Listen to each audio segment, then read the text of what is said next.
build this is our own thing. And the only way we can do it is build it together. We need to spell out what it is we want. All of these questions, which I have just read out to you, are simple questions. We will drop these questions in the chat. So as we discuss tonight, we will try to check against how many we have covered, how many we are missing. It's a long list, I have to admit. So maybe we might not cover all of it. But in the absence of my guest speaker tonight, allow me to make a start.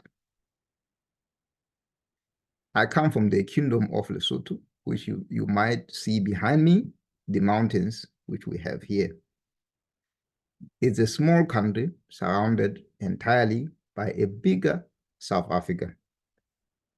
Lots of people ask me, how come you are within a small country and inside a bigger economy of South Africa? How did that happen? Did you fight to have your own independence? How did it happen? There's lots of questions which it will take a program on its own just to describe it. But briefly, we are the Basotho people who were bonded together by an ancient king called King Moshoeshoe the First. By putting together people who were refugees at that time, it is claimed that they were running away from the Mfecane Wars, the Difakane Wars in Sesotho. Mfecane Wars, which started in Natal. So behind us in the Natal, KwaZulu-Natal in South Africa, where at one time lived a famous king called King Shaka. But lots of people also dispute that. They said Mfecane never happened. It's the Europeans who wanted to get something away from the Africans, hence they invented the Mfecane. I won't go into details, but what I know is my people would have been living in the present-day Botswana or parts of South Africa to the north if they didn't have to leave and come and live with this king, benevolent king called Moshoeshoe. So King Moshoeshoe managed to protect this small bit of land which we have in the middle of South Africa today. It's small, but somehow it managed to preserve the people, to preserve the culture, to preserve the economy, preserve everything that you see about Lesotho. One of the words which we get as Basotho when we are growing up, which I have shared in several groups, is that Tsahabo Mushemani Hadijiwe, which means the properties in a household which has a male heir cannot be repossessed, because if they are repossessed, he will come for them. And I posed a question. I said, what happened to that as Africans? Are we still claiming what is our own? Or are we following the Roman Dutch law in which we have only those small plots of land which are not even ours, because we have to have leases, we have to have this, we have to have that in order to use that land. And the things have changed. We talked about customary law in one of the sessions we have had in the past, which I'm yet to put on YouTube. I will do that, but it will be interesting because under customary law, some of us, we delved into the question of land. Some of us felt that the law we had as Africans failed to protect us because it left us vulnerable. It meant the foreigners came and the foreigners came in, and they came in numbers and cut up Africa into pieces of their own territories. And all of those influences still remain today. One of the questions is why, if food, I mean, the first thing is, where is food coming from? Where do we get food from? Most of the children who grow up nowadays living in the towns and cities, they see food in stores. They don't know where food is coming from. Is food from the store or is food from the land? And if food is from the land, and we have land in Africa, why are most of the time we as Africans receiving aid from other countries? So lots of questions without answers at the moment, but having set the scene, I would like to invite people to contribute on how they feel the question of land has to be treated. The question of law and land has to be approached. And again, is that question there? Where do you draw a line between economics and governance? Do you have to have governance to have economics? Or do you have to have economics to have governance? Or can you have both? So as we discuss tonight, let's have those on our minds. But as I said I'll post the questions in the chat and we will be discussing tonight. All right. Any volunteer, anyone willing to get the ball rolling?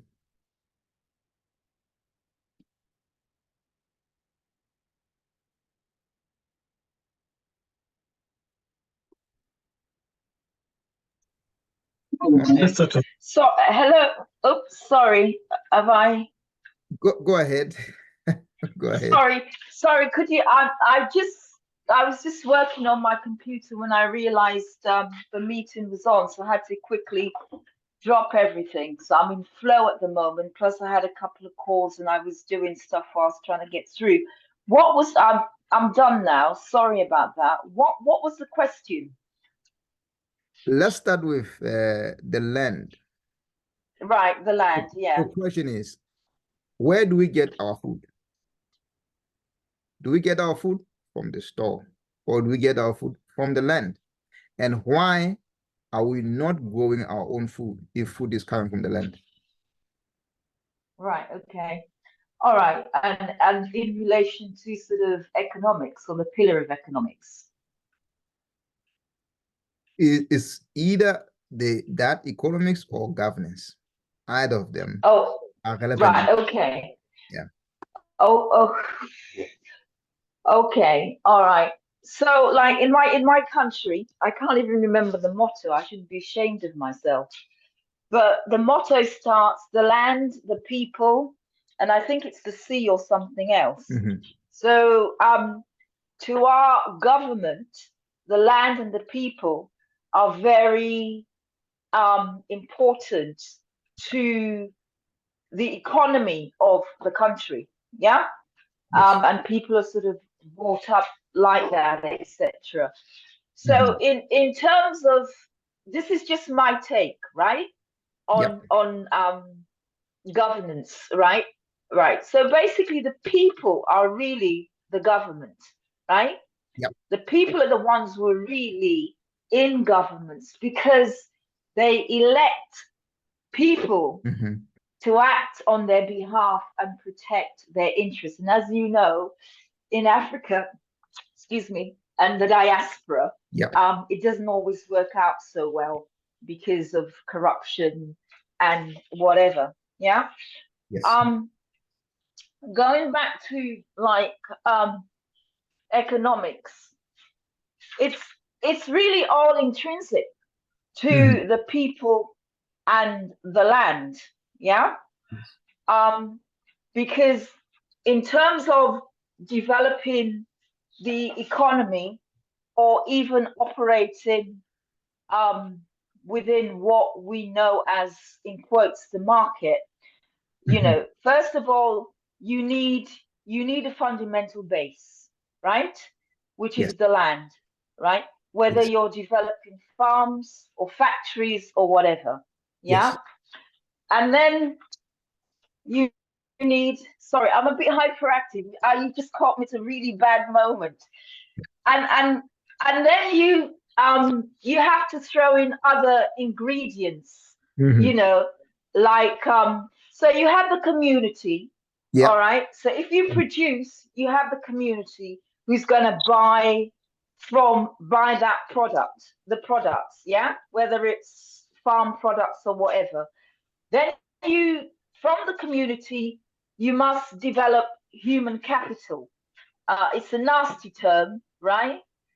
But it's in terms of the skills, and that's how they've always treated, that's how the West have always treated Africans. We're just human capital to them. That's why they think they can treat us the way they do.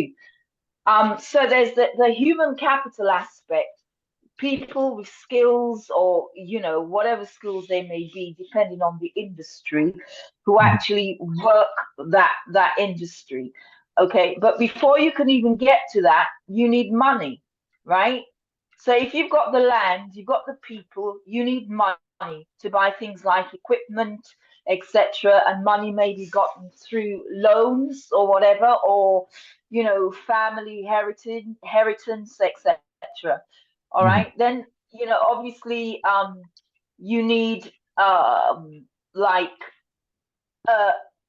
an infrastructure, right?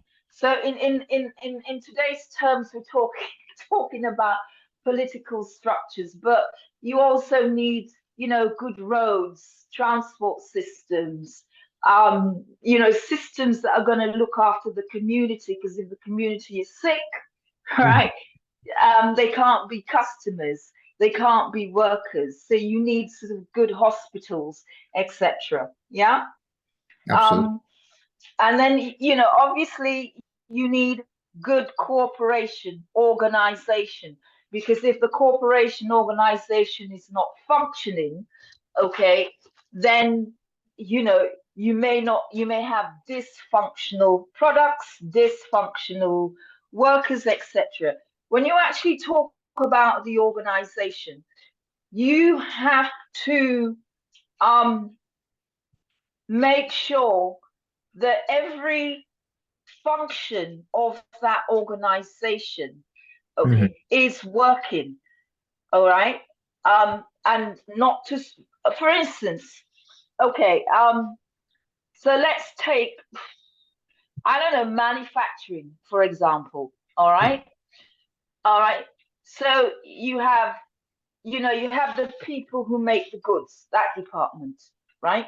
You have the people who do the quality assurance. You have the people who do research and development to find out what's going on in the market, carry out feasibility studies, who wants what in the market. You have people who do the sales, and so on and so forth, okay? And if one of those departments fall down, it might affect the whole cycle of your manufacturing stroke production. Yeah. Allow me to interject here. Manufacturing, good example, but can it happen without land? No, it can't happen without land. That's your base. Manufacturing, where are we going to manufacture? In the sky? Can R&D happen without land? No, nothing can happen without land or the people. So I like your initial statement where you said everything is intrinsic. It's intrinsic. So economics and governance are intrinsic. And so is land. Land runs through everything, all the parts of economics, from production all the way up to consumption or any other. Everything's interactive. Yeah. Okay. Allow me to give Comrade Pigbin a chance. I think he wanted to come in. Go ahead, my brother. Thank you, brother. Your introduction made it more captive for me to comment, even though I was working on some few documents that I have to check on. I will say, if I was to speak from the conscious in class and maybe put it into context, I'll say then land is the primary matter. Land is the primary reality, and land is the matter here. That anything can then be founded out of it. You can build industries, you can have your plane, land on land, you can have your billions, you can have your goals, you can have luxury, you can have everything that originates from land. But what happens?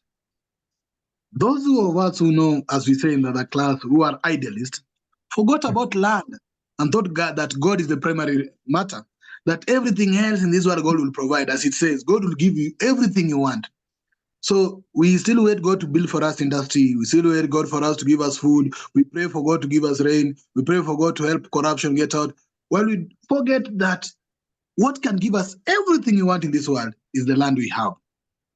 Sometimes back I did the doctrine of discovery. I think you were there. And they knew very well, that our land was most important. And in their journey of so-called salvation or slavery or colonialism was purely targeting our land. But who are we? As being said by Ngugi wa Thiong'o, we closed our eyes with the Bible on our hand and left our land to go. We left it to go. The Maasai community in my country fought very hard to protect their lands. But a group of Maasai community collaborated to help the white man to beat the other group of Maasai community to take away the land. The Kikuyu community went in the forest in the Mau Mau just because of the land.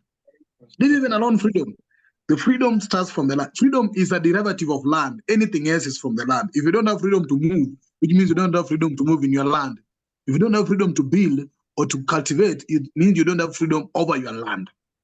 Then what happens? They fought for 7 years in the forest. But a group of the same community became loyalists to support the white man to take away the land. In fact, as Matigari says in his book by Ngugi wa Thiong'o called Matigari, that the house owner was turned the servant of the house. The landowner was turned to be a landless, a cultivator of his land. But that is the really up to date, Brother Coco. You remember when I shared the report on the war on want? On how much of the land do they possess in our country in Africa, and what do they do with it, and how much are they getting out of it? They're getting over trillions of dollars from our land. 3 trillion. I still have that in my mind. Over 3 trillions. Trillions of dollars from our land. But what are we, the landowners, doing? Going to beg for them to help us with loan that they got from our same land. You ask a very interesting question. How do you trust young men with women if they can't protect their land? Exactly. And women, you say they're like land. So how? The question is how? Where are they going to sleep? Where are they going to build a house? And to those who don't understand the real essence of the value of what you had, if, let me say, God in his existence decided to bless us with only one thing, and that was the land. The total landmass of Africa is 30.1 million kilometers square, which is over the Europe, almost the whole Europe. God gave us one thing, the land. Because he knew with the land, if we use it properly, we could have everything we want in this continent, everything we want.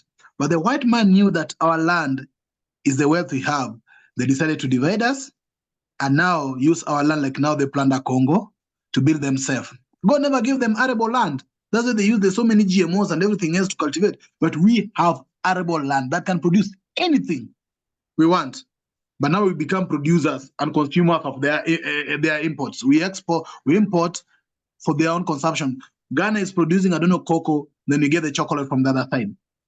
So we are only producers, raping our land to them. It's like pregnating your wife to give the family to the next neighbor so that they can take care of the child. Well, you don't realize that the children are the biggest asset and investment to our family. So we have the wife who is like the land. We impregnate the land, but give out the wife to somebody else, take care of the kid, then bring it back for us. So basically, my brother, sometimes back I'll ask this question when you did the customary law, I think sometimes back, that who do the land belongs to? That was the question. Who is the owner of the land? That is the first question on tonight's session. At the top of the list of questions I shared in the chat is who is the ultimate owner of land? And my answer is very clear from my own understanding. It is the people. The people are the ultimate. Yeah. The people are the ultimate owners of the land. The land belongs to the people, not to a group of people, to the people. And that's why in our own customary laws on that time, there was nobody in possession of a title deed to a land. The land belonged to a people, and you could not privatize a land to be your land. It is to the people. The people is not a person, it's people. But now the white men came up with their privatization system. Our politicians decided to have title deed. So you surrender your land first. That was never having a God never gave you a title deed for our land. God gave us land. If God in his existence, he gave us land. He never gave us a title deed. We had nothing to show that the land was belonging to us. God never had anything to show that the land was belonging to us. We got land free, but now we converted our land back to the government, gave it the government, then asked the government to give us a title deed to show that the land again belongs to us. So with that little paper, now the government decided whether the land belongs to you or not. So the land back again belongs to the government. Who is that government? Who created the government? The white man created the government, not our own guy. So the white man took our land through their government. And now in Kenya, for example, the Queen still owns over 11 million acres of land in Kenya here. Animals are still sleeping in conservancy. They are called conservancy. Antelope running in conservancy, where the people are sleeping in the street with no food, no place to sleep on in Africa.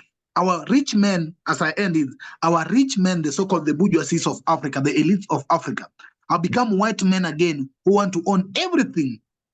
The Kenyatta family, I'll show you a report. I have the book and the reports. In Kenya here, the first family of Kenya here owns over 550,000 hectares of land. 550,000 hectares of land, close to a province. I know if you talk to Lesotho, that could be almost half of Lesotho. It's belonging to one family that plants trees, rare animals, and wild animals, sleeping there, where the majority of the people are landless, squatters, and nothing they have at all. So, comrades, my suggestion is simple. Until we do away with this system of land title deeds and everything else, and assume that the land belongs to the people, and the government must borrow the land from the people if the government wants to do anything, not the people borrow the land from the government. We must reverse that psychology. Thank you. Let me end here. I'll come later, maybe. Thank you, my brother. Thank you very much. I like what you said. You took us back to Nkrumah's materialism. Everything starts from matter. Then from matter, we can derive all lots of things. It's the same thing we are asking with our questions. Where do we grow our food from? Let's hear from you, my brother, Pichubule. Yeah, greetings, family. Can you hear me? Very well. Go ahead, bro. Okay. Yeah, I mean, this is where we have to really understand and understand who we truly are under the sun, you see? Because governance and economics, especially economics touches everything. Economics is everything, including governance, as a matter of fact. Yeah. Every single life, every single aspect of our lives, you have economics, and you have to define what is economics, you see. And so no more than that is that who we are, and it's all about studying our true historical fact, not just in Africa, but all over the world, all over the planet, I would say. Not just the land, but also the sea and the air and everything that is within planet Earth. All right? Who are we? And so it's about our morals, our values, and our principles. You see, if we have original morals, original values, and original principles of Ubuntu, then, and not, again, not just in the continent of Africa, and not just in the lands, but all over the planet, and this is where we have to seek truth and justice so we can get our rightful place, not just in the African continent, but all over the planet, because we were there first, everywhere. And true governance, it is not how, because the European people, they actually flip everything, or let's say the non-original people, they flip everything ups and down, you see. They're using some truth, but it's very corrupt, very plagiarized, and very falsified, and very, not right for the evolution of humanity. Whereas if we take back our, rightful place, then we also owe to rule, with righteousness, with right morals, right values, and right principles of true Ubuntu, you see. And this is true governance and real economics. And again, all over the world. And it is not just the land. Yes, the land belongs to the people. The sea belongs to the people. The air belongs to the people. The planet belongs to the original people. All right, who are the not just the servants, but also the guardians of the planet, and not just the continent of Africa. And that's very crucial, because if we just focus on Africa or just the land, and then we let the European ruling the sea and ruling all the parts of the world, they will come back to invade, and trying to control the continent, because they know also the continent of Africa is the richest continent of the whole world, and everybody needs the continent of Africa to pretend to be the rulers or the dominant, or so forth and so on, you see. And so it is much deeper than governance and economics, but it is our true essence of who we truly are as a people, you see, and with the right morals, the right values, and the right principles of Ubuntu. Mahad Ubuntu. You see, we are the true people of the sun, and we are the true rulers, the rightful rulers of the earth, not just the continent of Africa, of the whole planet Earth. And we must, it is our duty to seek truth and justice, you see, and restoration, all right, of that, of that not only spiritual, of that just, just order. It's a just order, you see, because we are the original people, and we are guided by the very Most High, you see, and we are the first and the very last. No, and everybody who come after us come from us, you see, and must rule, just like the little brother must respect the big brother, you see, and must be, because the big brother will guide, in the right way, so that he too, once he becomes a big brother, will also guide the little brother, and so on and so forth, you see. And this is why we have to we must regain our rightful position and lead in the right manner, with the right morals, the right values, the right principles of the true children of the Most High. It is imperative, not just in the continent of Africa, all over the world, planet Earth, it is ours, and beyond, as a matter of fact, but I won't go deeper than that. So it is much more than just governance and economics, much more than, it is spirituality and true politics, again, because we can use words, but those Europeans falsified everything. But there is true politics, which is to serve the people, the masses of the people. When we have a king or queen, he's not there to fill up his pocket. To the contrary, he is the very example. He leads through the image of the Most High with proper righteousness, and he serves the people, and he's guided, and also he's not alone. He has advisors, he has so many other people to help him to rule, rightfully for the benefit of all. And it's equity. It's about equity. Everybody gets what they contribute into, and no one is left behind. And everybody lives, no poor. There is no poor. There is no famine. There is no devastation. There is not only we take care of the human being, we take care of the animals, we take care of the whole planet, the environment, and every single thing, you see. So there will be, when we talk about infrastructure and everything, there will be a lot of things we'll have to stop doing, like digging for oil, and polluting the earth. There's so much that the so-called white supremacists did to the earth that is very deteriorating, very deteriorating for the whole planet and for the whole human race. And this is why it is imperative that we take back our rightful place and rule in the right manner, guided by the spirit of the Most High, the original spirit of the Most High. Thank you, brother. Thank you very much. Give thanks. So, from what you submitted, Ubuntu, Botho. Mahat Ubuntu. Mahat Ubuntu. I am because we are. Motho, ke motho, ka batho. Umuntu, Ubuntu. Umuntu, Umuntu, ngabantu. So the people own the land because it is the only fair and equitable way that land can be allocated. And the people own the governance. The people are the governance.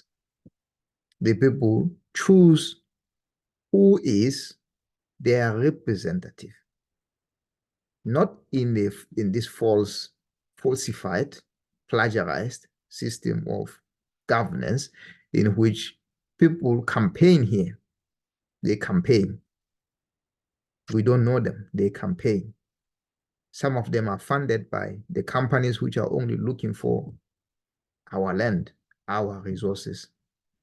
So the only fair way, the only balanced way to reinstate equity and balance with nature is for the people, the rightful owners of the land, to take over.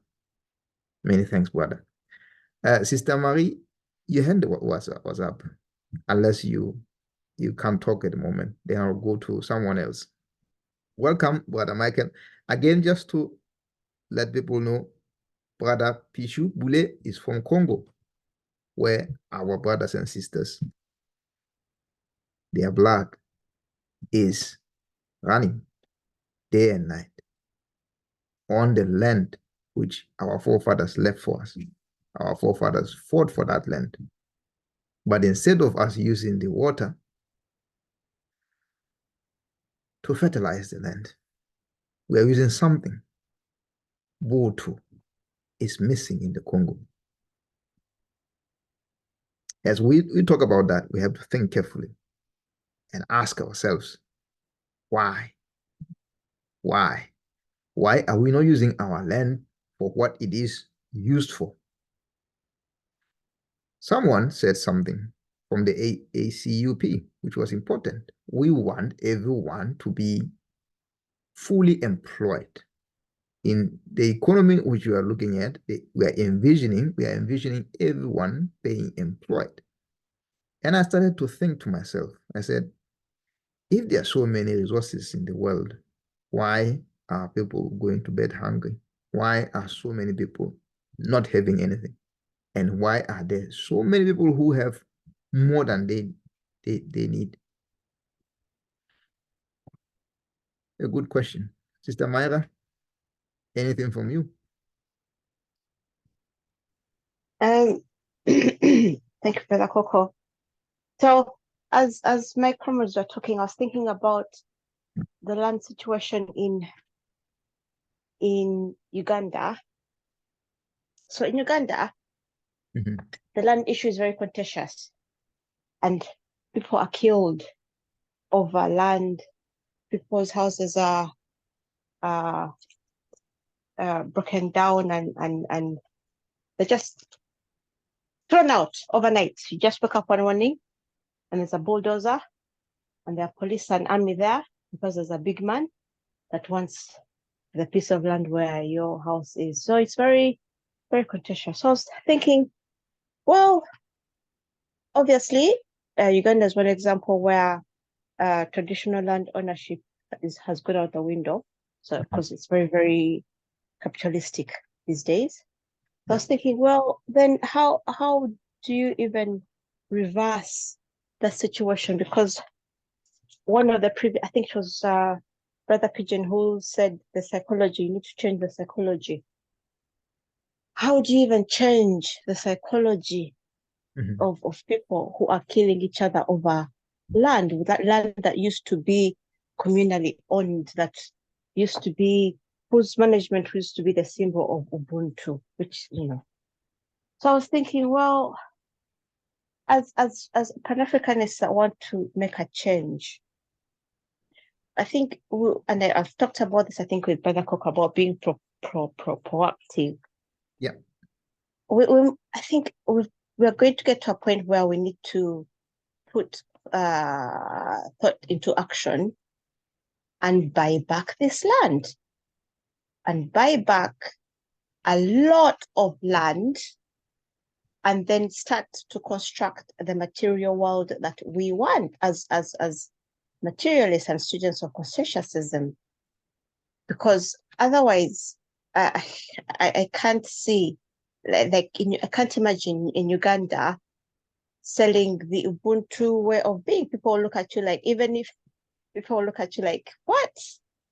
So I think, I don't know, we have to think of ways of being proactive and think of ways of putting into practice. Mm-hmm. If Brother Pigeon said that land is the primary matter, and us being the students of conscientiousm, we need to get our hands onto that matter. So how? So we need to buy back a lot of it and start building industry, start building model villages, start teaching the people, reminding them about how we used to be connected to this land, mm-hmm. that we never used to kill each other over it. So I think for me, my main point is thinking, how do we get back? How do we mend the damage that has been done? How do we get back some semblance of what land used to mean to us as Africans? We used to be connected. Mm. So the question I have for you, Sister Myra, is, yes, who has the receipt of the land and from who did they buy it from that we are buying it for back? See now in Uganda, for example, right? If anywhere you stand, yeah. there's someone that has a title deed. So that is the person with the receipt. And I've seen in the chat someone saying, why should we buy back our land? Because now the psychology has changed. The psychology has changed, and now people have ownership over that. They think they own it. Mm-hmm. And for you to do anything on it, they say, well, no, that's my land. That's my land. How dare you come and start up an Africanist project on it? You don't own it. So that's the problem. Yes, we shouldn't be buying it back, but we have to face the material reality in which we live, that it is now capitalized. So what do we do? We have to do something, but what is it? Okay, I hear you. Anyone wants to tackle who has the receipt of the land and from who did they buy it from as the next question on the list? So then that means you'd have to go back. You have to go back. Let's say I bought a land. Then I would have to trace the owner that I bought it from. And let's say they were a family. Mm-hmm. Then they would tell you, oh, please, yes, that would need digging, yeah. back to who, to the beginning. But do you even have those records? I don't know how far back the records go. That's a question. I see two hands. I see Hi, how are you? Oh, go ahead, Wada. Yeah. I apologize about this because we are going to have load shedding in a couple of minutes. I think it's at 9 o'clock. So I'll just be quick. I apologize about this. So I'll just try to be quick about it. Record, I want to disagree with you in relation to Mfecad. We all think, or most of us, or it is written that the Zulus or KZN or whatever, yes, they did contribute to Mfecad, but it was the Groot Trek or the Great Trek that caused all the friction within South Africa, And then number two, in relation to land, you can't do anything without land. You cannot even go to space without land. And then land was the weapon that was used against us, and land will always be the weapon that will be used against us. Same as what you call this thing. We always talk about Ubuntu. As much as I'm an African, I like Ubuntu, and I always talk about Ubuntu and take it forward. I still think it is because of Ubuntu that we lost all the land. Ubuntu refused to transform. I don't know how to explain this. It's like I'll try to explain like I'm a 5-year-old, so that I can also grasp it. Okay? Okay, you have us as a Black people, we always, okay, I'm trying to comprehend. Apologies about this. I'll be true. One of the reasons, or one of the things that is killing us as Black race is we are always trying to prove that we are the first. We are always trying to prove that we are the best. We always trying to prove that we are something else, and always, including we at the African farmers of thought, we always want to do things as like, we want to go back 300 years back. It's impossible to go back 300 years back because there has been 300 years of history, and history that has tortured us. And you must remember that Africans were sold out by Africans. Yes, the Caucasian came, they used that, and then they use our people against each other. So we must also acknowledge that we are a bit of traitors. Number 3, the whole of Africa is ruled by Black men. Apologies, except the Northern Africans, something like that. But even now, we still don't have land. We are still talking about land. Even ANC in South Africa, I'm a member of ANC and in good standing and paying my taxes, etc., etc. We are more than 50% majority in the government. Even if we add EFF and add other things, we are already more than 50% in the government. But still, 24 years, 25 years later, we still don't have the land that we are talking about. You understand? So it's not, I just think that the problem is not that. I just think the problem is the type of democracy that we need. You understand? You know, I love Ubuntu. Ubuntu teaches to respect. Ubuntu teaches, but when the other partner on the other side doesn't respect you or doesn't take you seriously, it's very difficult to say, Ubuntu, how is Ubuntu going to defend itself? You understand? So we need to find a way of saying, listen, comrades, of all the races in the whole world, we, the Africans, we are the one who struggled the most, and we are the only race that hasn't been repatriated, if you understand what I mean. The Jews were, for 10 years or 5 years, they were murdered by the Jews or the Hitlers and everybody, and then here they were repatriated. They were paid a lot of money by the American, the European, but we Africans, we still haven't got, not even received a single cent from all the things that were done against us, for us or for this. Okay, so what we now, I think we just need. I apologize. I'm trying to calm down so that I'm trying to take my thoughts, because sometimes it's very difficult to think. One of the things that we need to talk about, especially in your country, I know your country, I've worked in your country, Lesotho, for almost 3 years. So I know each and every part of Lesotho, literally. I've talked to all the chiefs from Simongo all the way to Morena Chicha, the Petla. So I understand our culture. I've traveled Africa. I understand. You'll find that we'll be driving in Lesotho. I'm talking about us as Black people. We'll be driving in Lesotho. You'll find even the old people chasing after us in those rural areas. And stop you thinking there's something wrong with the car. But because there's white men, they want the pom-pom. So we need to also attack that mentality of saying, because somebody's white is better than the other Black person. Even when I get there and I say I'm the boss, they will still not address me, but address the other Caucasian while I'm there, even though I'm saying I'm the boss. You understand what I apologize about this just in case. I hear you, brother. I hear you very well. Don't worry. Again, I apologize. I hope my minute. I apologize about this. Right. Next time, I hope I'll be better prepared. Thank you. Okay. Just in case. You jumped the queue, but I will excuse you for now because you're my brother and you have been to Lesotho. Again, the points you've raised all make sense. Thank you very much. And load shedding. Thank you. Absolutely. That's all right.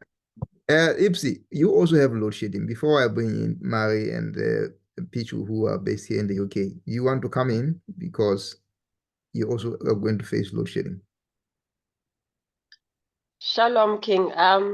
Shalom, everyone. Much appreciation and my apology for coming in late. Had something to take care of. I just want to.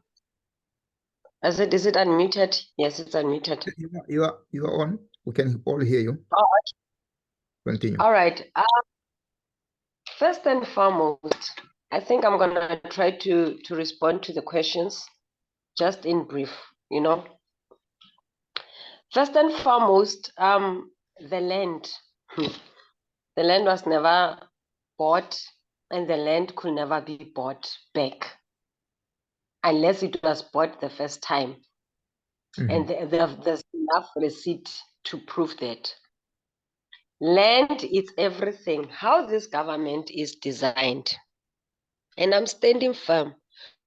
Whether people undermine our indigenous system and think that there's some evolution, they're going with time and everything, that's a deception they are learning from their white people that they are following. There's nothing toxic like us Black people allowing white people to lead us and to continue to remind us to insult ourselves and our indigenous system. Now, the land belongs to us. It's ours. There's nothing you can do without the land. You can't govern without the land. That is why the current system, it has created a system whereby they claim that we have given them authority over our land. That is where this government is standing from. Other than that, when we do our land claims and take back our land and don't take it back to the government, this government doesn't have a leg to stand on because it doesn't have a land. Now, the unfortunate part is that when you are I always say, for argument's sake, a Sotho cannot ask a Zulu about his identity. A Sotho will know his identity. It doesn't matter how many times people have traveled the place. I've traveled, but I can't tell much about the place more than the people who stay in the place. They know it better. A Zulu will know about the Zulu, his Zulu family. A Sotho will know of his Sotho family.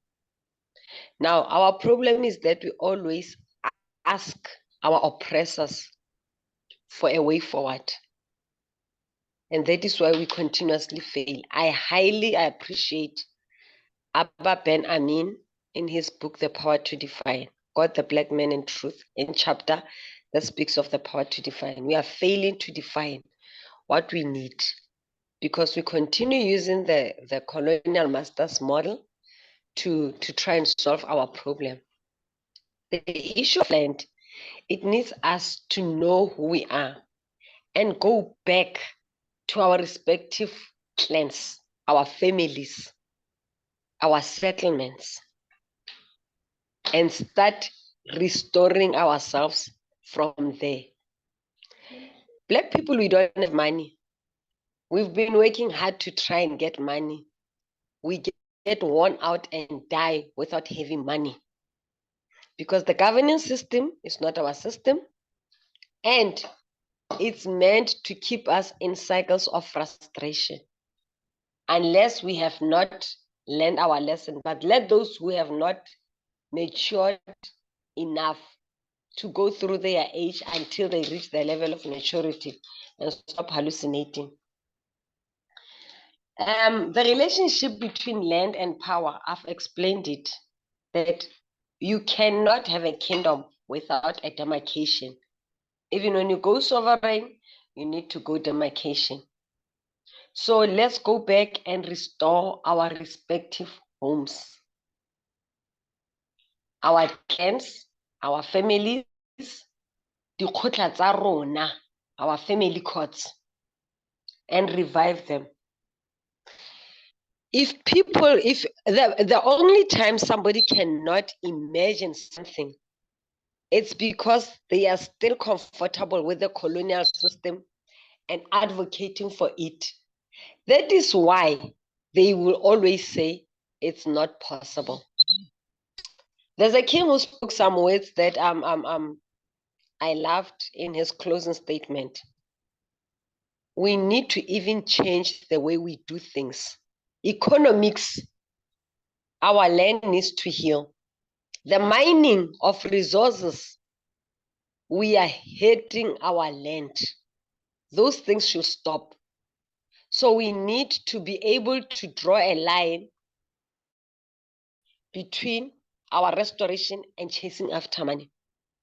I think it's Queen Myra, I'm not sure, who asked how. And I would love to just touch based on that. There's nothing that you will start from anywhere except within. There's no house that starts with a roof, but the house starts with a foundation.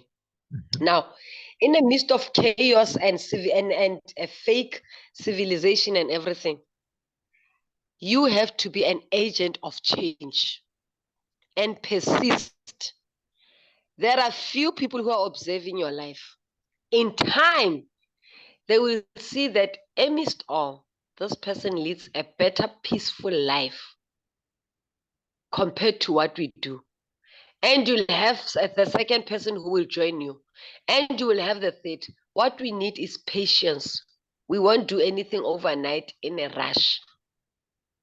Now, the benefits of land ownership, they touched on it. The land is for the people. When we have a land, we have food, we have shelter. I want to make an example. I always warn our people and say, don't be excited by municipality in the village. We are being civilized. In the tribal land, I come from a system whereby we have municipal land and tribal land. Municipal land is governed by the foreign system. The tribal land is supposed to be governed by, it used to be governed by our indigenous cultural system. Mm-hmm. Where I have built my house, it's a home for my son, come rain, come storm. When I die, I know that even if hell break loose, he has a shelter. In a municipal land, even if you can pay up your bond, there's still rates and taxes that are charged. So if your child cannot maintain payment of such, they end up losing their home. That is the danger. Now, the difference or the relationship, it's there. The real estate is a business model that was designed by people who are making money out of the land, not owning it. So they build a house for you, which is not even based on your desire.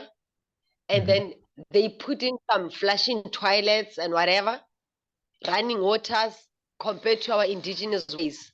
And then they start charging you a lot of money.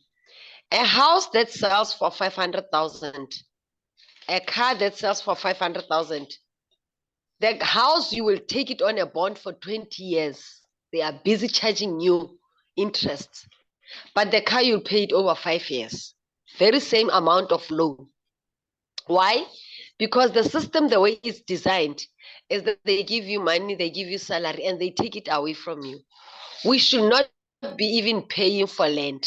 I don't pay for land. I don't. I use my forefathers' land. Unless we stand up and, like what I said with the restoring the clans. My clan is your neighbors, and this neighbor, we do a same model. We start farming to feed ourselves. Stop doing this economical farming and farming big lands, putting chemicals. You are hating the land, and the land will retaliate. Nature is going to retaliate. But the most unfortunate part is that when we are busy putting chemicals on the land, we are weakening the muscles of the land's ability to rejuvenate itself. And now when we're doing it, they open market for us. We do it, we sell, we get money that slips through our fingers. When we have damaged the soil enough, they will close the markets, and we will be having big non-productive land that requires money so that we buy seeds and fertilizers for us to be able to produce for ourselves. So we need to preserve our land, the natural way of our land. Nature has a way of recycling itself. That's why we never had issues with people peeing on the floor, on the soil, or maybe passing on the soil number 2, what they usually call number 2. And actually, that is one of the seed banks that used to exist in the ancient days. But today, everything it's been limited. The rich people on the earth continue to be rich because the system that we are using is the one that makes them rich. If we want our land, we go, I'll keep on repeating this. We go back home and start there. Go back to the crossroad. Seek the ancient path where good life is. When we find it, we are to walk it. Other than that, we don't have money. We will never buy anything. We can't afford to buy the land. The land is for us. Let's grasp our land. The war that is in Congo, it's because the white man has come in between us and he's telling the others that they are better than the others. We are classing each other. And the other thing that they are more civilized, they have. Nothing supersedes the indigenous way of life. And I'm talking having experience of both environments. As long as we follow foreign system, we will never get anywhere. Let me pause there. Thank you. Thank you very much for your contribution. It makes sense. Go back to your roots. Go back to your plans. Rejuvenate. Go and do the things the way your forefathers used to do them. Start within yourself. Work on yourself. We have a list. Hands there. Sister Marie, you are the first, and then Pishu, and then Comrade Pigbin. The floor is yours, Sister Marie. Oh, sorry, I'm having problems with my screen. Yes, a lot of, as you know, Coco, I'm interested in Moorish law. And it's very complex, and I was on my 3rd course about 3 months ago, just going over the same thing. It's very complex, but it's also very powerful knowledge. And a lot of what I've heard revolves around what is called Moorish law. A lot of people are training into it. I've put links in the chat where you can get videos and things like that. Everything you say, everything that's been said so far is legitimate. And as the previous Empress said, what we need to do is to, go back inside and go back to base.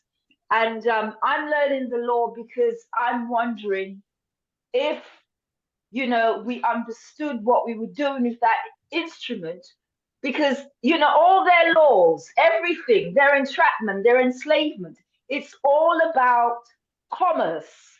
Moorish law is commercial law. Another name for it is common law. And I think it's a very important tool that we should acquaint ourselves with to stand up to these economic bullies, because really they haven't got a leg to stand on, right? All they've been doing to us is playing sleight of mouth, right? Using language to basically, knock us out, right? When all they've been doing is, So I would recommend that, we actually looked into that, even if we didn't go down the formal route or a particular route, etc. There would still be nuggets in there that you could use, right, on a lawful and legal basis. I yield. All right. So are you able to facilitate the session in the future where we talk about Moorish law? I'm still a baby. I was asked by my lecturer whether I could do it, but because I'm actually engaged in a program at the moment. I can't really do anything, but I said to him, once I've finished that, I'll come back to him. That's all right. And thank you. Yeah, but the videos that the link that I've sent you, right, has got all the stuff that's available. Yeah, and thank more. You very much. Well done. Okay. Yes. Okay. Mondeko. Thank you. Ndeko Pichu? Yes, Ndeko. Coco Chacho. That's like a Congo name. But anyway, well, thank you. I may have to say that, yeah, I do live in the Western world, but I am, you know, my heart, my soul, my everything, you know, is Africa, is Congo, is indigenous, as my sister said. Nothing supersedes the indigenous way of life, you know, because that is the true Ubuntu. And we do have to go back. And if you look at, you know, and I do also, you know, sympathize with my brother, the previous brother from South Africa who spoke, you know, who said that we cannot go back, you know, because we've been this for so long, so many centuries into this rat race, you know, so-called, you know, way of life that, you know, yeah, there was a lot of traitors and so forth, and we treat, you know, we sold each other and so, but, you know, we have to go back to roots and culture, because this is not our roots and culture. Whatever we may have done wrong, you know, it is not our roots and culture. And yes, my sister, the indigenous way of life, nothing can supersede it. And this is where we belong, and this is where we need to return in order to understand what is happening today and how we can move forward, you know, and restore our rightful place. Not that we are superior or better than anything. We are the original people, the guardian, you know, of this earth, and we must, you know, rule in the right order, you know. And it's not our laws, it's not our, you know, our choices, it's not you know, us enforcing anything. We are following the original way of life into what is being gifted to us from the Most High, you see, in, you know, and that is the indigenous way of life. Nothing supersedes. And if you look at the Western life, they, wherever they've been, you know, and they, like I said, they falsified and plagiarized because they wanted to look like us, but in a very corrupt manner, in a very wrong, you know, way, you see, because we are very peaceful people, and we are very, you know, giving people. We are very humble people. We are the original people, the indigenous people, and there's only one civilization. It's not about the clans and the tribes. You know, if we go back as far back as possible, we'll see that we are one, and it is about the Ubuntu. It is about this oneness, this original indigenous way of life that we need to embrace and restore, you see, because nothing will make things right again other than the indigenous, the pure indigenous way of life, you see, because nothing, as my sister says, supersedes, you see. And I understand the current state, you know, not just of Africa, all over the world, the current states of the world, because it is plagiarized, it is corrupted, and everybody wants to look like us, but in a very corrupted manner, you see. And this is why it is wrong. And this is why, again, it is our duty to restore that for the human race. Thank you, see, so that there is peace and, you know, and harmony on earth, not just in the continent of Africa. You see, so I do sympathize with my brother of South Africa. But if we want to understand what's going on today, and we want to move forward in a positive, for a positive change, we need to go back. You see, and we need to go as far back as possible, as a matter of fact, to really learn who we truly are and where we went wrong, and how can we then, you know.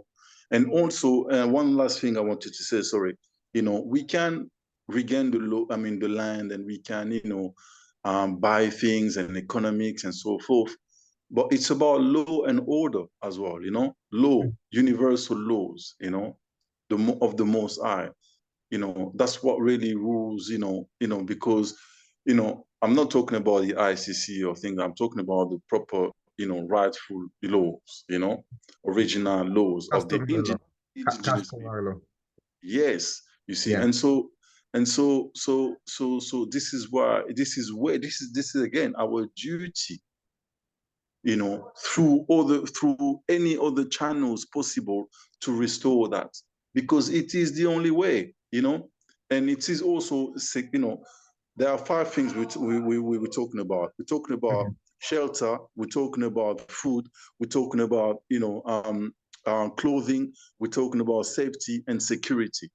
Those are the basic needs, you know, that we need, you know. So if we can protect our shelter, you know, our land and the sea again, and the air, our planet. So let me put this question back to you. Yes. He said Ubuntu was at fault with where we are now because it refused to conform. It wasn't flexible enough. And our people were traitors. But go on, sorry, carry on. Yeah, sorry, yeah, carry on, sorry. Finish your sentence first, sorry. So he said most of the countries in Africa are ruled by black people, especially except the North. So what do you want to say to him in answer? Well, this is what I'm saying. It is about, you know, understanding our true history, because those who are ahead today, you know, we're talking about today, let's say even the last, you know, let's say 50 years, you know, we're talking about colonization, we're talking about neo-colonization, you know, they look like us, you know, but they serve, you know, a system that is nothing to do with our original Ubuntu. You see? So, and this is the same with the traitors and so on. So this is what I'm talking about, going as far back into the proper original indigenous Ubuntu, you know, civilization. There is none of that. We will not find any of that. And again, it is protecting that, you know, protecting our shelter, protecting our food, protecting our clothing, protecting our safety, protecting our security, so that we create the original right system and we learn from the mistakes made, we learn from what happened. And again, no one last week, we are in the age of information, the age of enlightenment, all right? With AI, with, you know, all those things, you know, where everything is now revealed, you see? And you don't need to go into the education system no longer for you to be not indoctrinated, but educated. You don't need to. And so we can create our own, and we can know our true history, where we truly come from, and we can also, you know how, you know, and what it is needed to be done in order to truly liberate ourselves and the whole world. Thank you. Thank you very much. Thank you. Comrade Pigbin, your turn now. It's come. Yeah, thank you. Thank you. Sorry for coming back again. When it's too sweet, you come back for it. Let me come back again and say that it's not too sweet, it's too painful. Because the state that we don't have our land is so painful. Now, there's a question you asked that I was trying to remind myself of it. That I've shared the doctrine of discovery. Yeah. Some part of it. I know Dr. Crest in a book talked that in order to control us, the white men created the law. Their law, this is called Mossad, or which law, common law, or whatever law you call it. They created their law. The law was meant to control us, not to liberate us. Yep. So let's understand it from there. They created their law to control us. And that's why you see the Papal Bull and the Doctrine of Discovery is a law that was created that they come to our land who are non-Christians and refer to our land as no man's land. So we were not men before them because we were not Christians. Our land was no man's land. How can any land in this world be no man's? As if there's no man living anywhere. Yeah. Any land, including the sea, is for a man. That's why either Ethiopia, Lesotho, or Kenya will say this sea belongs to them. Anything belongs to somebody, you see. The fact of saying that it is a no man's land, how does it become a no man's land, a no man's territory? Who is man? Man was roaming all over. But the quick question I was asking, and it was linked to your question. Who did, first of all, came up with the title deeds? And this is where I'm saying the Papal Bull, the Terras Nullas of 1452, created that any land that was not occupied by Christian could belong to a state. So it gave the state the right to own the land. or the people were owning the land before without anything else. So the state had now to certify you as if now you are borrowing the land from the state again. So then it converted the ownership from the people now to the state. Initially, the land belonged to the people. And that's why you'll ask me there's no record. Yes, there's nobody with a title deed either from God or from nature that gave him the land. Nobody had a title deed. And therefore, if you never had a title deed from God or nature to own the land, where do you get the title deed or the right to sell it? And that's why this right came in when they came with their law of that terras nullas that's still being used in the international law, and then converted the land to be a state property. So then state had the property or the right to sell for you the land, or even to certify you that you're the owner of the land. And with that certificate now, you had the right to sell it. Because now you own it with a certificate, so you can sell it to anybody else. That is totally nonsense. And that's why we must go back to, first of all, rewrite that law. We don't subscribe to that law that then gave the state the right to land ownership. The state should not own anything because the state are the people. Who is the government? Government is the people, and the people already own the land. So how do somebody, a government which is an institution of the people, now own a land again? So it means they want to own the land of the people again. And that's why you see they say these are the public road, a public school, and a public whatever. Who is the public? It's the people. So this is where the confusion came in. And as I've said, the law was used properly to control us. And it's until we rewrite, first of all, that law. And you see, now we move it further even to say that women do not have a right to land. When you say the land belongs to people, are women not people? They are people, but... Now, where do we then bring some traditions in some setups that then actually made women not to own land? We actually, and I've said it, even in the creation of God, in their Bible, it says that the God picked soil or what to mold a man and breathe air on it. So the soil was belonging to land. Where did the soil come from? The land. And that's why God created the land before creating the man. So the man came from the land in their own setup. The man came from the land. And the man will go back to the land, the so-called the soil. So the soil is the origin of everything. And therefore, it cannot be privatized. It cannot be privatized. It should be left to be communal. And that's why some people say that you're communist. Some people have said we cannot go back. But can we move forward like this? Can we move forward like this? And what is the future of this direction? If you have to move in the next 50 years, what is the future of this direction? So no matter how long the back is, we must trace back that. And it's very simple. We must just rewrite it until we decolonize ourselves from the laws that were put to control us, and we can never find our liberation within the same setup of their laws. We had our traditions, and it's just a matter of passing that agreement. I don't know how we can do it, but we can draft that agreement. And this is what can lead even to Congo thing. Nobody who is out of Africa, the so-called foreigners, can claim any right to any wealth under the land of Africa, to possess it and exploit it. You don't have any right. And the land of Congo belongs to any African wherever they are. Any African wherever they are, either the descendants of African, now the Rwandese and the Congolese, wherever they are, they have a right to use that land because that land belongs to us of the people, and we are one people, the people of Africa, wherever we are. We are either outside the continent or inside the continent. But we cannot allow them, and that's why we should take it clearly to the Congo issue, that no foreign companies, the so-called Western countries on the Western mission, should have any right, no matter they call it right, as a signing of agreement. When they are signing the agreement for mining, did they sign it to the people? Or they sign it to their government they created, a setup of government that they created to take our land? So they must do away with all those rights, the same way they did the right to the Zimbabwe. Remember the Zimbabwe that gave them, the white man, the lands over our land? Those agreements must be denounced first. The so-called land settlement agreement must be denounced first, then we can reclaim back our land. That's the initial steps towards us gaining what we want.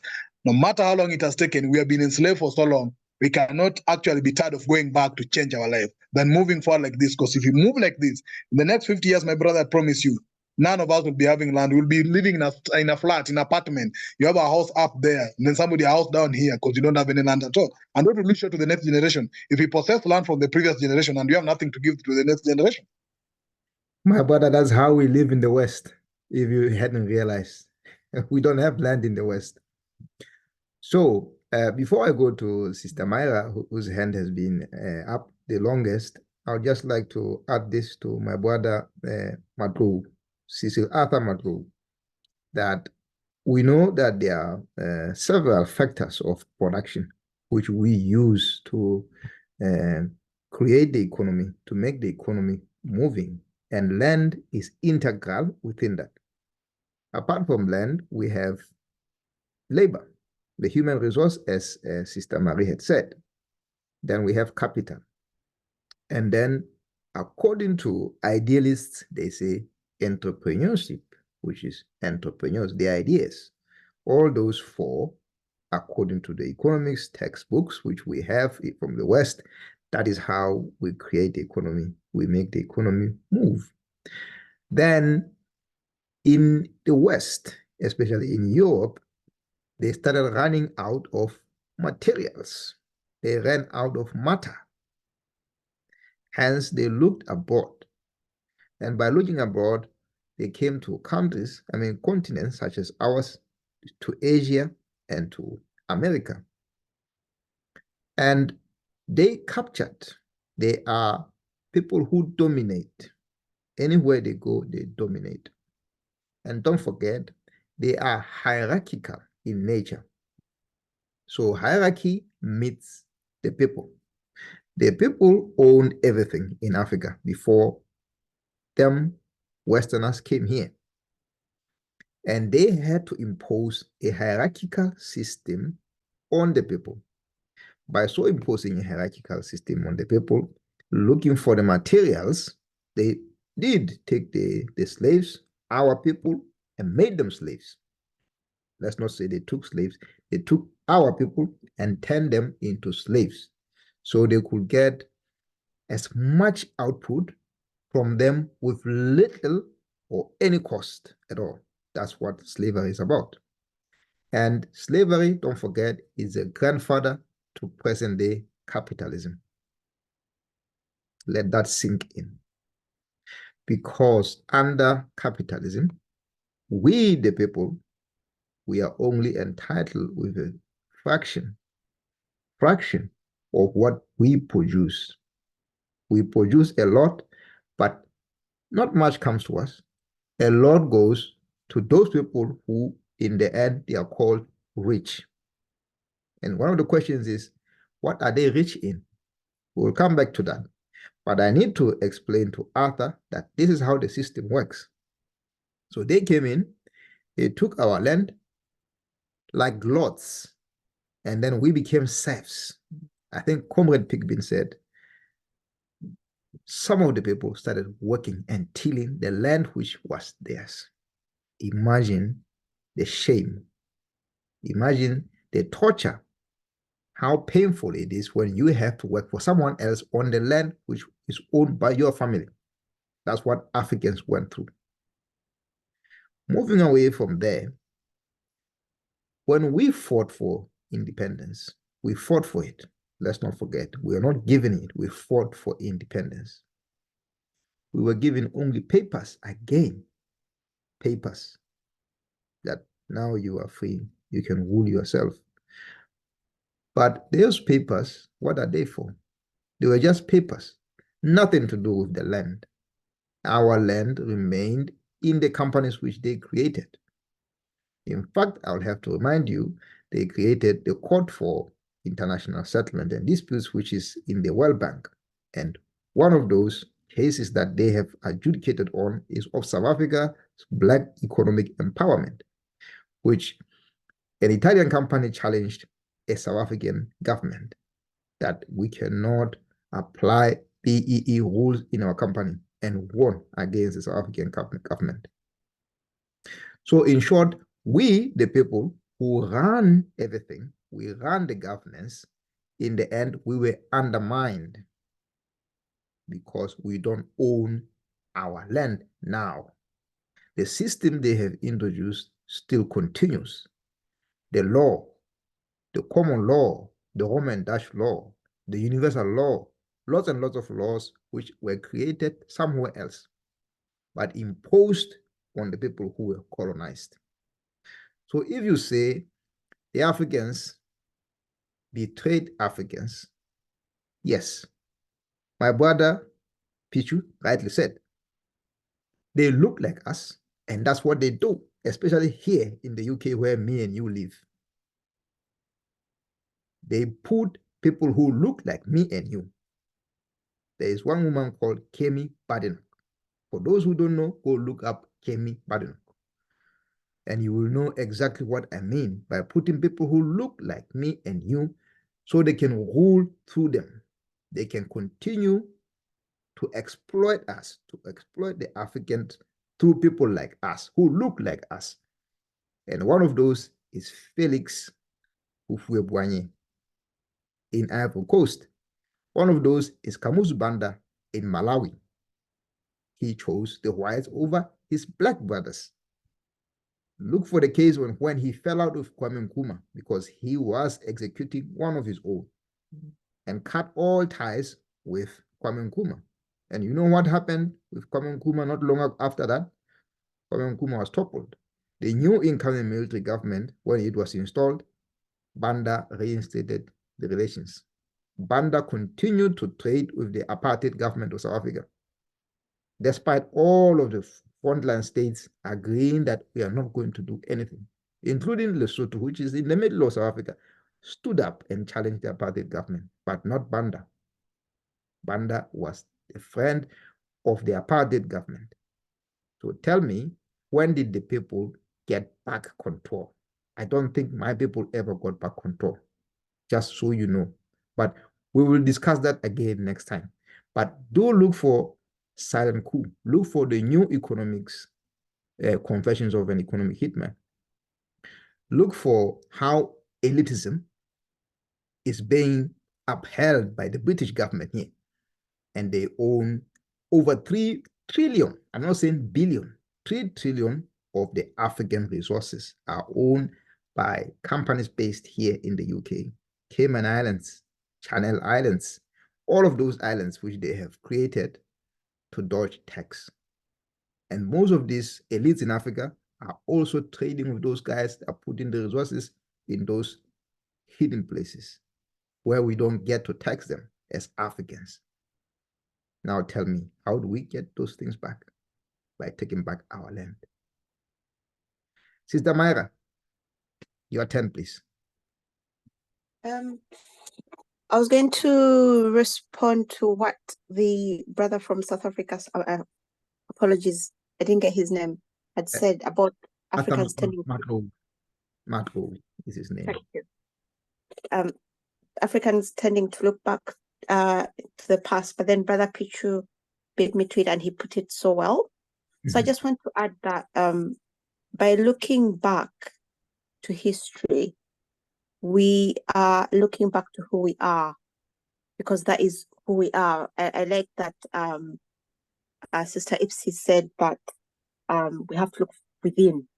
And where do we find within but in our history? Because that will teach us about who we are. And she said, I'm going to paraphrase, I don't remember how she exactly put it, but she said, nature eventually returns to nature. That is our nature. And by looking and learning and understanding our history, we are understanding who we are. Because the systems under which we are now are not our systems.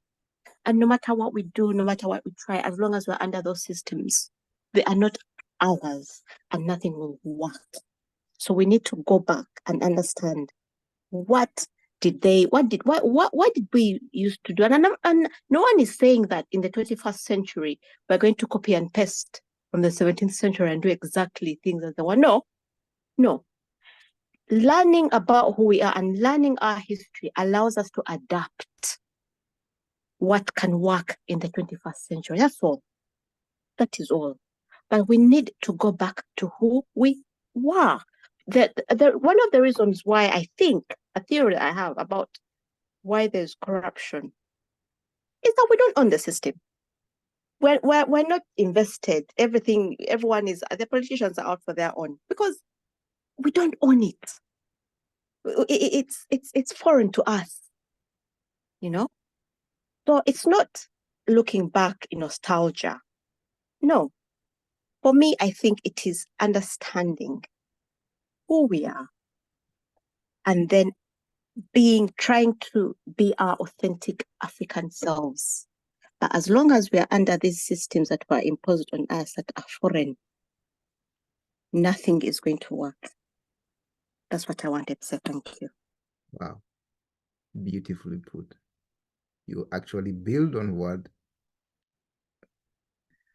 Ndeko Pichubule said. You also build on what Sister Ipsi said. And with such simple language, find your authentic self.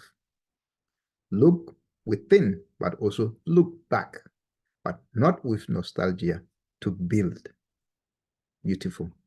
Thank you. My brother, Michael, your hand has been up the longest. The floor is all yours. And welcome. Greetings. Can I come back in about 5 minutes? That's please? fine. That's all right. Sister Ipsi, your turn.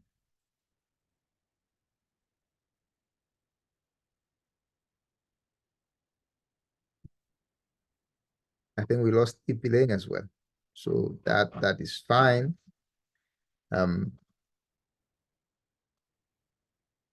Sister Marie, your hand is still up, or is that the legacy hand? Or did you want to add? Sorry, I forgot. Very bad. I forgot to put it down. Thank you. Not to worry at all. We are now left with about 18 minutes to the hour of 8, where I propose we stop.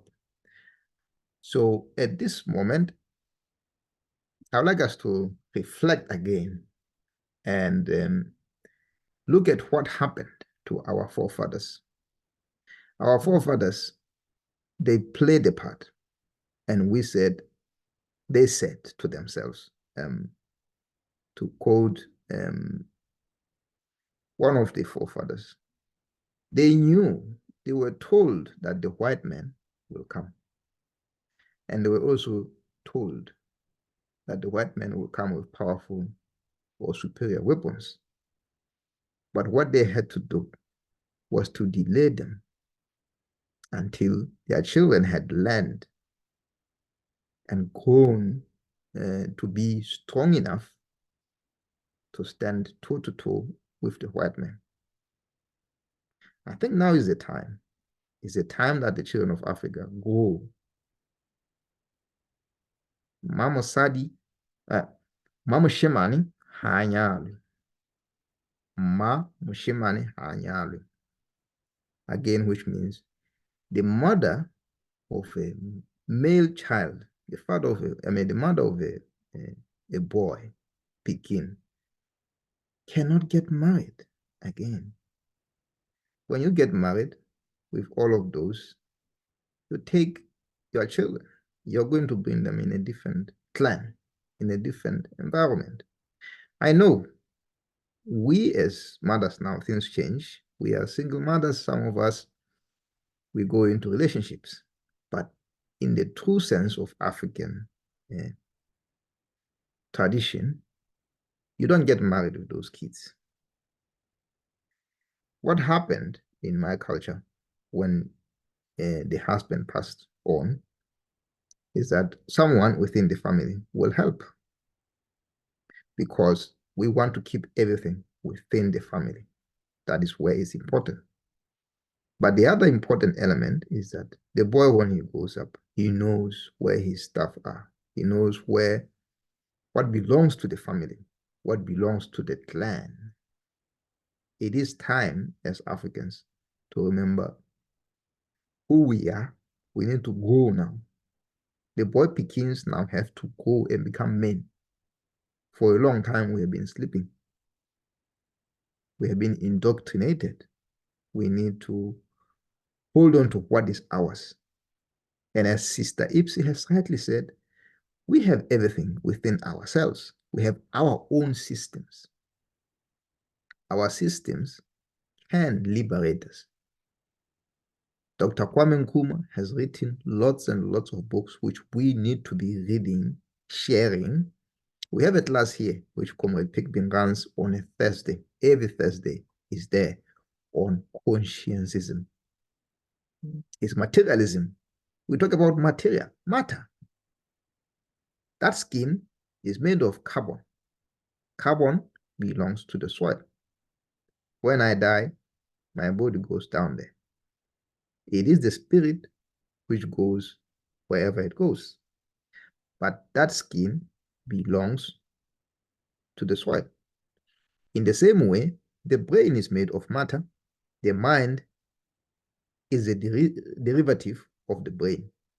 We as Africans have to start using those derivatives of matter, materialism, and realizing or getting to understand more about dialectic materialism. The clash of right and wrong. We have reached a point of crisis, a point of inflection, where we as Africans will have to say no more. It's enough. We have seen our brothers do that in Niger, Burkina Faso, and Mali. What has happened to them? They are getting their own freedom. But unfortunately, those who look like us again are putting the evils of sanctions on them, just like they did with Zimbabwe when Mugabe took back the land from the evil thieves. They put the sanctions on him. Our brothers, all the other countries, they isolated him because they were scared. Fear is what is being used. We held a session not long ago where we talked about fear. We need to realize that fear is natural, is built in with us as humans. But excessive fear, we have to stop. We have to stop and take stock and realize enough is enough. When are we as Africans going to say enough is enough with what is happening in Congo? Those are our brothers. All of us here, we came through the Congo. We came through Congo to be in East Africa, in Kenya. We came through Congo to be in the South. We left our people in the Congo because that's how Africans do. They migrate in groups but leave others behind. As you rightly say, Comrade Pigbin, we are all one family. Anyone else wants to come before I call Brother Michael, and then we move towards the close? Colin Mahamba. Is your mic not working? And there is another one, Manampiu. Manampiu, do you want to come on and say a few words and share? I think your mic is there, it's just muted. Just unmute and have a go. Yes. Good evening. Good evening, my brother. Yeah, welcome. It's already late. Yeah, I want to go to sleep, but I have been in the class for the longest time. It just started, and mine is just to congratulate you because I am learning a lot from Kenya. My name is Nto Anampiu, not M, whatever you are calling it. Oh, what did you say again? Anampiu. Nto. Yeah, M with apostrophe is pronounced that in to. Oh, Nto. Yeah, like that. Nto. Okay. Yes. Much appreciation. I've enjoyed the class now, and maybe later I will comment later on the issue. Okay, brother. Anytime. Yes. Thank you. You're welcome. Brother Michael, are you available?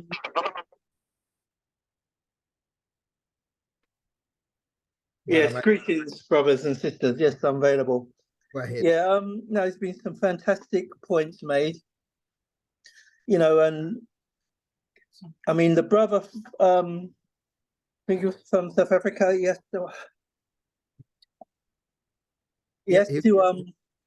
you know, he was talking about us going back, and it is important that we do go back. You know, my name's Michael 5X. I'm part of the Nation of Islam, so we have to study our history. So we have to go back, and you know, when the Caucasian John Hawkins came to Africa, when he wrote back, he said that he found heaven in Africa. It was heaven. That's how he described it.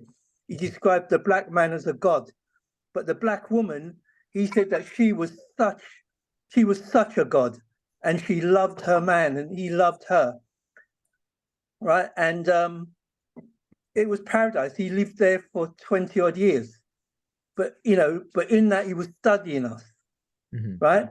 And they learned that they can use divide and conquer on us, right? Now, we didn't know who the white man was, nor did the Native Americans know. That's why they bought him turkeys, right? When he went to North America, right? Because he was starving. They were wretched, the Pilgrims. And if it wasn't for the Native Americans, they wouldn't have even lasted, right?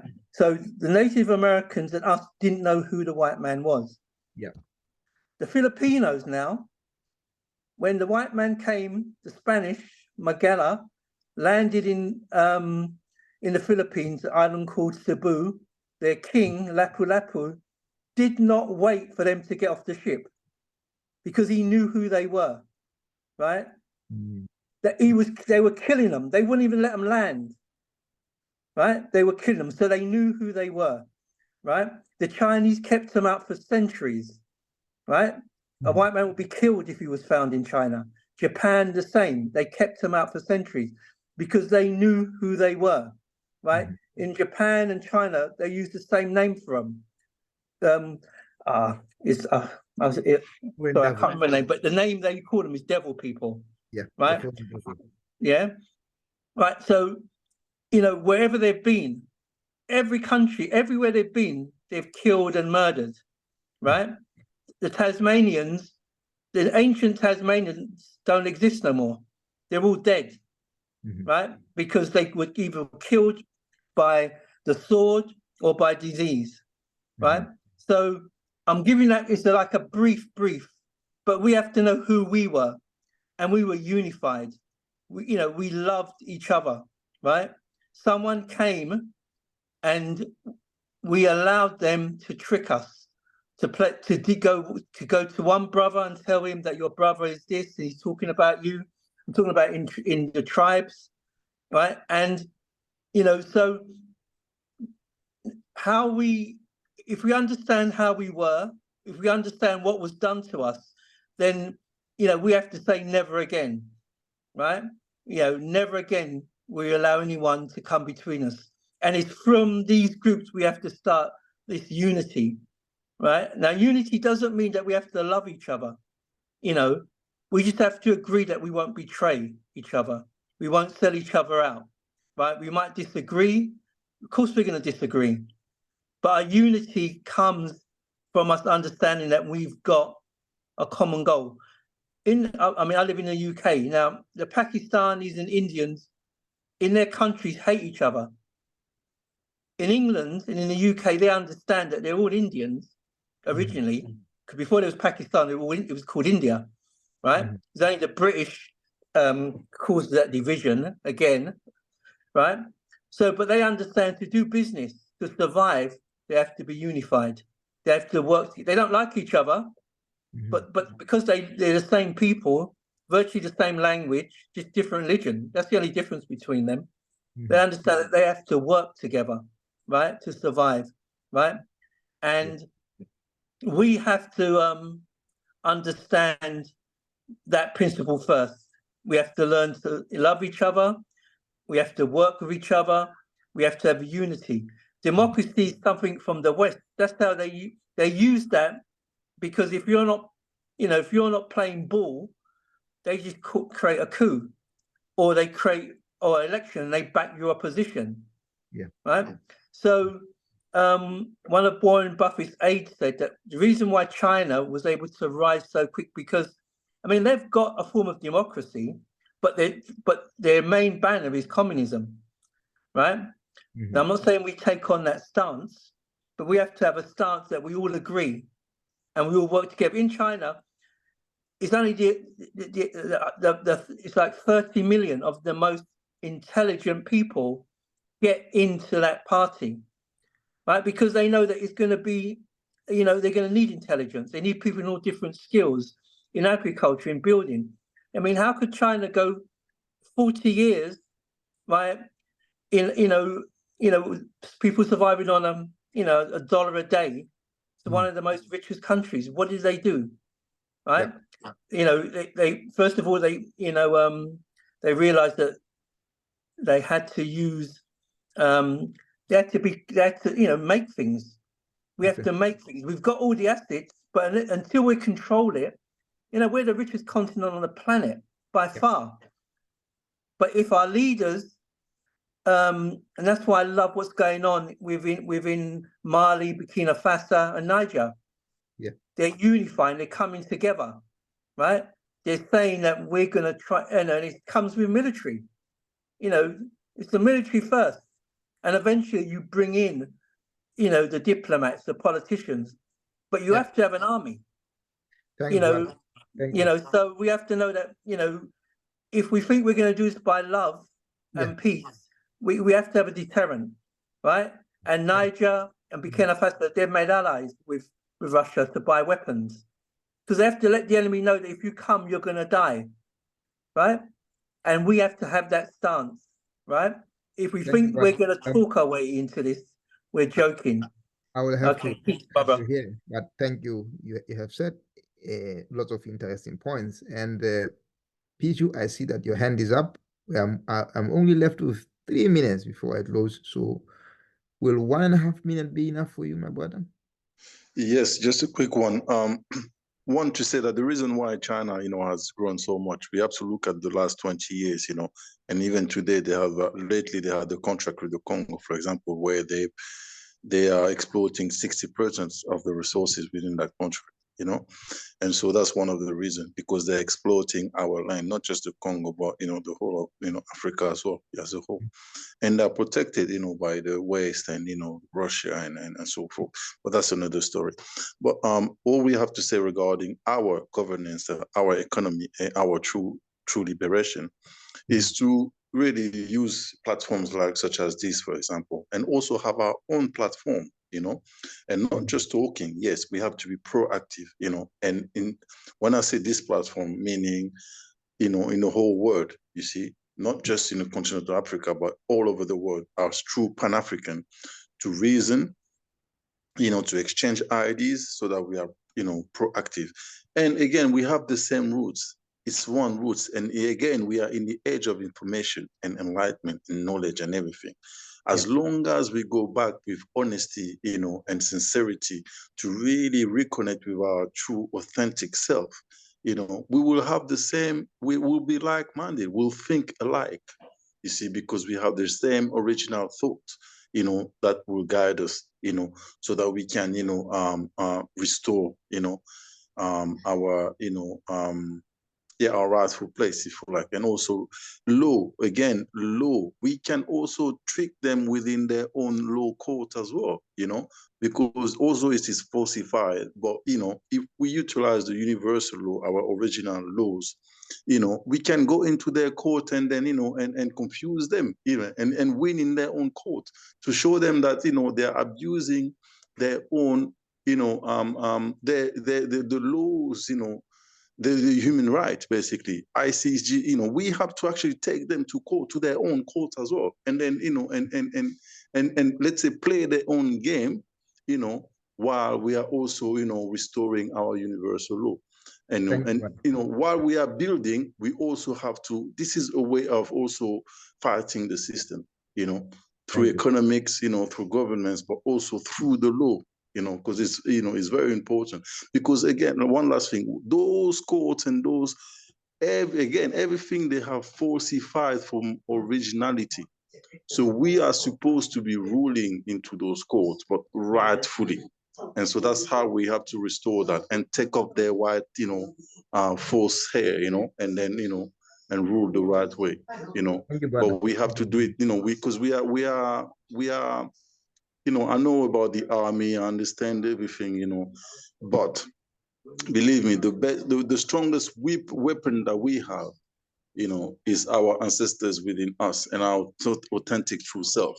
As long as we use our true, mind, nowadays, I know, I understand, but thank you. I appreciate it. Thank you very much. Yeah, we have now reached the hour of 8 p.m. here in the UK where I am.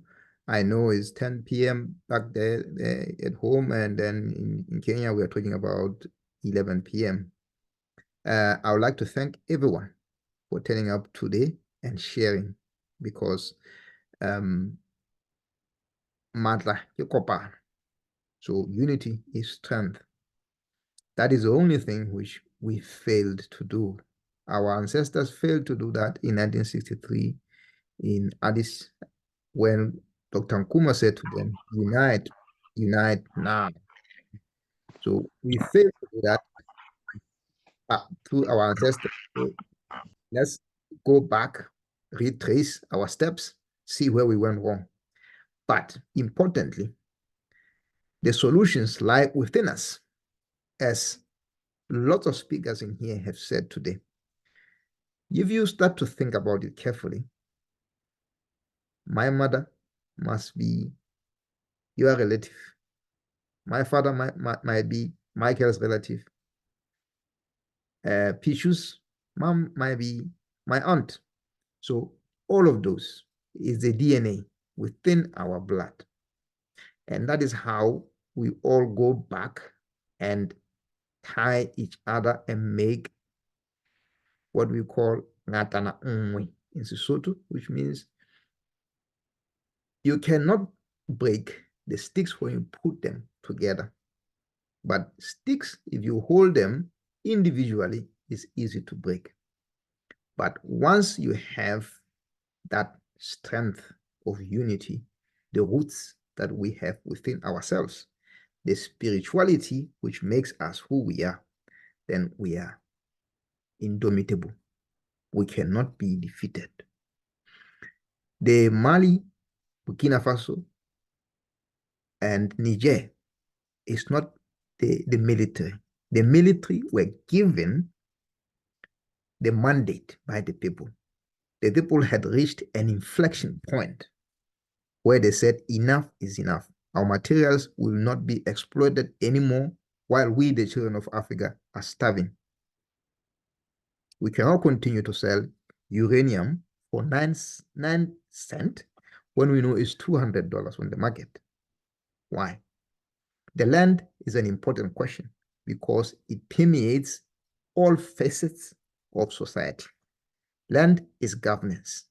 Economics is part of land. We need to get our land back. The sooner the better. The best way we do that is by unity. We need to hold each other's hands and work together. My name is Koko, and I thank you very much for your contributions tonight. We will share the recording once it's available. The next session might be on talking about experiences of those of us who are living in the West, because I have seen lots of people think the West is paved in gold, but it is not. Gold is actually in Africa. Gold is part of our land. Many thanks.